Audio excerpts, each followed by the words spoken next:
World War III is on as Trump just brought hell on Kim Jong-un, who won't live to see tomorrow. The threat that North Korea continues to face is quite real and ever increasingly looming. Herbert McMaster has maintained that this threat is at a critical level as of now. McMaster maintained that a threat of an all-out World War III was becoming a reality day by day. He said, "I think it's increasing every day. It means we're in a race. We're in a race to be able to solve this problem. There are ways to address this problem short of armed conflict, but it is a race because he's getting closer and closer and there's not much time left." The greatest immediate threat to the U.S. and to the world is the threat posed by the rogue regime in the north and its efforts to develop a long-range nuclear capability. So, it's immensely important that we work together with all of our allies, partners, everyone internationally, to convince Kim that the continued pursuit of these capabilities is a dead end for him and his regime.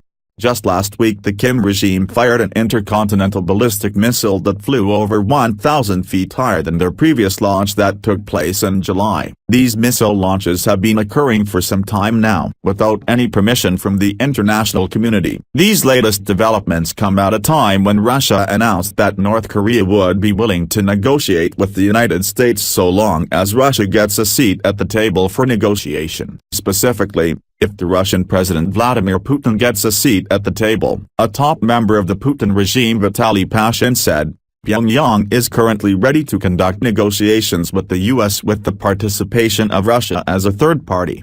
Because of this possible change in negotiations, the United States has been ramping up our defense and military operations, the Daily Star reported.